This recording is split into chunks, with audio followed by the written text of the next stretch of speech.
there for you, so you know. So you know.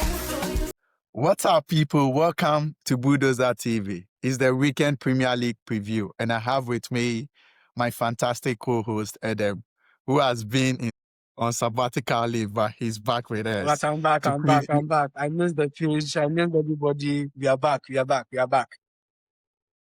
Yeah, we are back, and after a weekend of disaster, with Chelsea From and the Manchester weekend to the United. midweek. Yeah, we are back to digest this weekend Premier League review. And we start with Aston Villa facing Arsenal. Both teams are on form. I think Aston Villa have won their last 5 Premier League matches. Arsenal also, except the blip with Chelsea where they had a draw and also a draw with Sunderland. It's going to be a very big game, and I believe if Arsenal win that game, then it's over for everybody because Man City are not really playing well. What is your thought about the game, and who do you think is going to come up on top? Well, the game is set up for a lot of interesting battles. Unai Emery against his former employers. And looking at how Aston Villa started the season, they didn't start too well. But in recent times, their results have been very, very, very positive. And I think it can only get better. However, if they were playing any other team, apart from maybe the traditional big six or a few big teams, we would say it's an easy win for Aston Villa because they're also playing at home. It's an early kickoff. But looking at the formidable nature of the opposition in the league leaders Arsenal, you cannot underestimate them because Arsenal, as I keep saying, are doing something very good this season. They are being pragmatic. They are not being overly get the results. So credit to Arteta, who has been able to properly shift the mindset of the boys and as well as ensure there is proper squad depth. Because most of the time, when teams are in certain form and they lose key players, then the system crumbles or their style changes. But not this time around. Arsenal have made in such a way that they are very less team. If this person is not in, another slot in, they play no. And I think that is a mark of a very good, well-coached, well-drilled team. So in as much as my personal bias may want to come in, I objectively think that Arsenal can be a very, very, very strong test for Aston Villa. If Aston Villa score first, I think they can get a result from the game. However, if Arsenal take the lead, I do not foresee Aston Villa even getting a result, be it a draw or a victory, because Arsenal are very formidable. They don't concede a lot of goals. They are playing with a certain fluidity. And, the Zubimendi Declan Rice pivot has really, really, really, really, really done well. And credit to Arsenal, credit to Arteta. I hope Aston Villa... You see, one thing about Aston Villa prior to their good form was that they were unpredictable. So you did not know which Aston Villa was going to show up. Their game in midweek against Brighton, they went down 2 goals in the beginning. So but it speaks to their resilience and how they're able to come back. However, you cannot expect to go 2 down to Arsenal and recover. It won't happen. So I think they should check their defensive frailties. They are very good, but to the extent of their unpredictability, I think Arsenal will be favorites to edge this game. Yeah, and we can talk about Oli Watkins not being on form, but Marlon has taken up and playing well and chipping in with goals.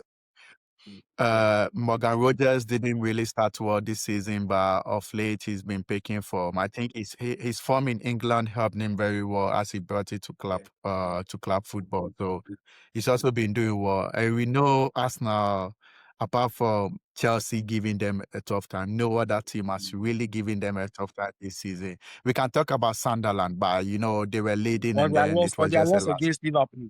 Or their loss against Liverpool. But Yeah. generally, they have been a very comfortable and formidable team in the season. Very, very, Yeah, very, so very. it's going to be a tough game, and as neutrals for the game, every Premier League team will want Arsenal to lose in order to bring them down back to earth, and but they don't you also cannot run. trust Aston Villa to do that work. Yeah, that is true. It was Chelsea. Yeah. Chelsea had the opportunity to do that work before Exactly. Casedo. And unfortunate, yes, I think, credit to Chelsea in that game for being resilient. However, the problem I have observed with Chelsea too is the fact that matches that you underestimate them, they show up. The matches that they are expected to see out comfortably, that is what becomes a problem. Anyway. Yeah. So, what's your final prediction? I'm going for a 1-1 draw. I think it's going to be a draw. I don't think Aston Villa will lose. I see Arsenal edging it slightly, maybe the slightest of margins, probably 1-0 or a 2-1 victory. However, if Aston Villa take the lead, I tip them to get a result. Okay, so we move on to the second game, Bournemouth against Chelsea. Bournemouth has not really, they started really well this season, but the last couple of games we've really been bad, and it's not Very like they are poor. not Very, playing very, well. very They are poor. just, That they are is the not sad just thing. getting the result. Yeah. And we saw Chelsea coming in the week with a very good form, standing up against 11-man Arsenal and still taking a draw, beating Barcelona comfortably, Burnley, and so they were on top form before their abysmal display. As a Chelsea fan, I was so frustrated. I was so depressed by the scoreline, getting beaten by Leeds United. Everybody thought Chelsea was going to win, and then we were in the time for just 72 hours, and then Leeds beat us comfortably. There is one player. There is one player I don't want to see in a Chelsea shirt anymore. That's Uncle Tosin. And I always say environment. Yeah, environment produces opportunity. If this guy was born somewhere in Africa or somewhere in South America, he wouldn't be a professional player because he's the worst. He's slow, he's tall, he can't defend 1v1. He takes about years to give a simple pass, and then he makes mistakes and then raises his hand up as if he's trying to blame everybody when he is the culprit. He makes everybody look bad. It means that you have a team like Fulham giving you a player for free. It should have said something to you. I think the idea for signing Tosin was just for squad depth. I don't think he was signed with the intention of being a starter. It just so happens that maybe injuries or squad rotation has forced him to play. But I do not think the original intention for signing him was to be thrown into the deep end week in, week out. So it's just unfortunate. And I think truly, he has been very, very, very, very, very poor, very abysmal. And he will blame everybody around him but his own self, which I think it reflects poorly on his footballing abilities. Very, very, very poor. Yeah, I don't really, like I said, I don't really want to see him in a Chelsea shirt again. Every club has this player that when the fans see him, not again. Tosin is our man. Yeah. He's a man. And I don't, because this is the thing. If he was a young player, we know he will improve, but he's a 28-year-old man. He's the most, like, in terms of age, he's the most experienced player in the Chelsea squad, but man, he's the worst. He's the worst. And yes, he's the worst. And meanwhile, you had a player like Thiago Silva, who was in his 30s, yet was delivering. That speaks to quality. My God, that he would. Yeah. Yeah, he's just not good enough. So Bournemouth versus Chelsea is going to be a very cagey game. Bournemouth wants to come out of their recent blip and recent loss of form, while Chelsea wants to bounce back from that abysmal display. So what do you think is going to be the scoreline, and who do you think is going to come up on top? I think it will be a draw. As much as I favor Bournemouth slightly, I think it will be a draw. It might be a scoring draw because Chelsea. Honestly, I'm leaning towards a draw, but the biasness of me being a Chelsea fan thinks we can make this one out with a 2-1 victory. With your team, you can hardly be objective. It takes serious discipline to be objective when it comes to your football club. But that notwithstanding, I think I personally think it will be a draw because Bournemouth, lack of results is what is undoing them. They are playing very good football. They are not like Wolves or Burnley who are poor and are not getting good results. They are actually playing very well, but are being hard done by the result. So I slightly tip Bournemouth ahead of you because of the form going into this game. but not necessarily because of the quality of the teams, because of the form of this game. That's why I think a draw will be a fair reflection of the outcome. Okay, and the next game is City against Sunderland. As we know, City, they've had 6 points from their last 2 games, but then you could see they were leading 2-0 against Leeds United, and Leeds came through before they drew, before Foden had a winning goal in the 91st minute. And they were beating Fulham comfortably with a 5-1 lead. And then they made Fulham came into the game, but they won by 5. So although City looks like they are doing very well, they are not really. They still have their defensive priorities. Their results are covering their bad performances. So it is not a reflection of their actual performance, which is something which is very interesting to note. Yeah, and Sunderland also, they went to Anfield in the week and then got a 1. A very, very, very good result. Yeah. A very, very, very good result. They got a 1-0 draw, but we can also say that Liverpool are not playing well. So, but we know Sunderland is a tough side. However, if it was at the Stadium of Light, I would have predicted maybe Sunderland. They would have won, yes. But then this is at the City. So it's going to be a big team. But I'm not ruling Sunderland out. But based on both teams, what do you think the scoreline will be, and who is going to come up on top? That game, in addition to the Leeds game, are my games of the week because Sunderland have shown to be a very, very interesting team. Interesting in the sense that they are dealing with, the coach has been able to blend the youth with the experience. So they are playing very seamless football, understanding football, which is a beauty to watch. If you are a neutral and you are watching Sunderland games, you will enjoy it. Except you are the opponent, and then it is sometimes very uncomfortable to be at the receiving end. But Sunderland have been very, very, very good this season. Very, very good. City might just be a difficult test. However, Sunderland have what it takes to, as it were, come into the game or at least stay in the game. They are not behaving like a newly promoted team. No, they are behaving like a team that's been in the league for all these years, and rightly so, because the kind of players and the mix, it is working. So I personally, in as much as I think City are favorites, I won't rule out a Sunderland result, i.e. a draw, or not too great of a loss. So probably a 2-1, 3-2 victory maybe for City. But on a personal, I would really want Sunderland to get a result from this game. If they are able to stop Haaland, I think they are 90% there. Yeah, but I feel like City was going to neck it by just 1 goal margin. So let's move to Leeds versus Liverpool. Leeds are coming in after their previous games disappointment, but they are now coming in with a lot of confidence after beating Chelsea. After beating Chelsea 3-1. And also Liverpool, they won against West Ham, but then you could just see when they were winning. So even after West Ham getting a red card, you could see Liverpool just sat back and trying to get a result. So Liverpool still don't have the confidence. Although during the week also, they drew with Sunderland, so they still don't have the confidence. And then the coach started to bench Salah. So you could see that there is a whole lot of problem with that. Van Dijk is not playing well this season. It's not just about Konate. Van Dijk is not, but the whole defensive setup is a mess. So I think, I'm listening. Yeah, so Leeds versus Liverpool, what will be the major talking point, and who do you think will come up on top? To the Chelsea game, Leeds manager apparently had 2 games to save his job.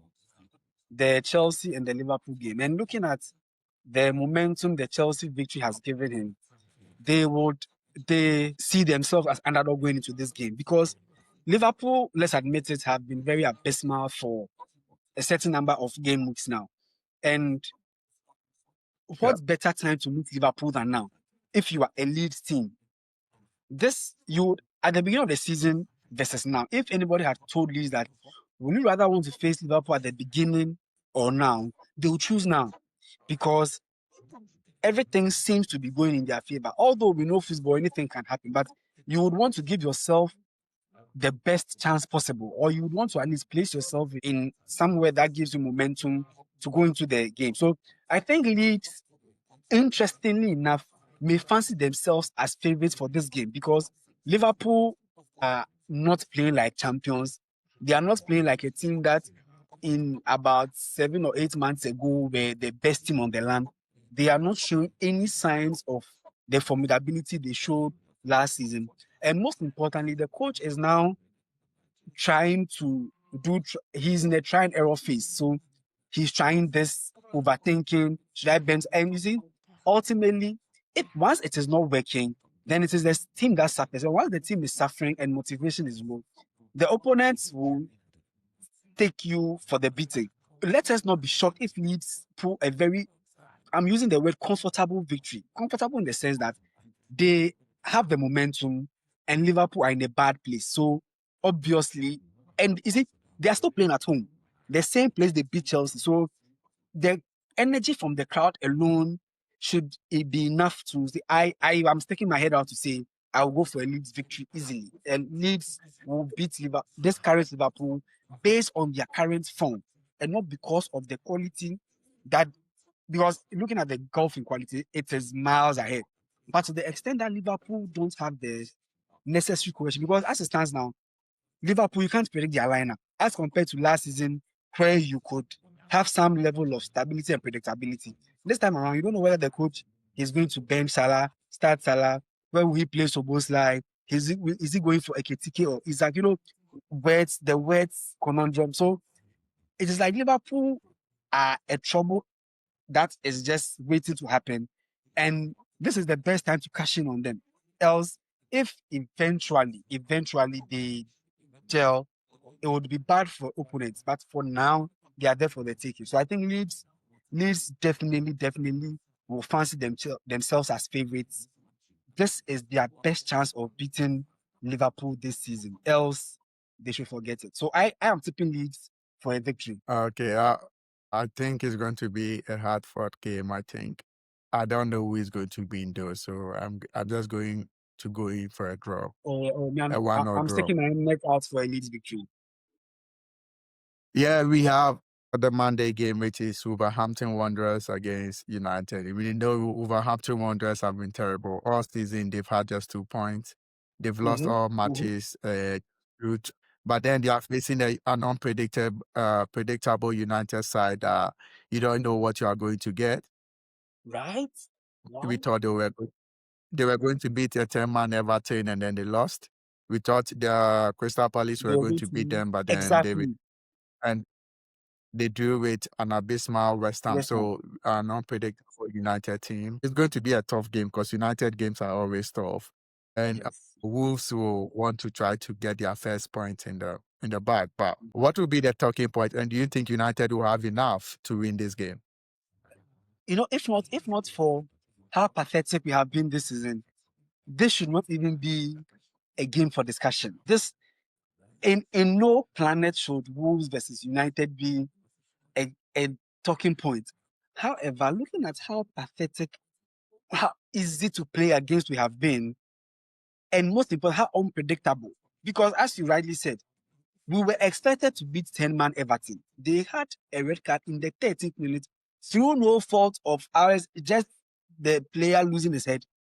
You literally had more than 70 minutes, and yet you did not win the game. At Crystal Palace, where ironically we were not expected to even get a result, we won.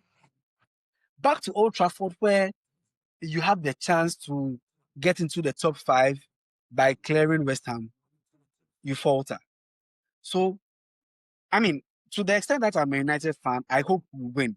But there is always that element of reality whereby, to the extent that we are not a predictable side, you can't even make a bold prediction because you do not know the United team that is going to show up.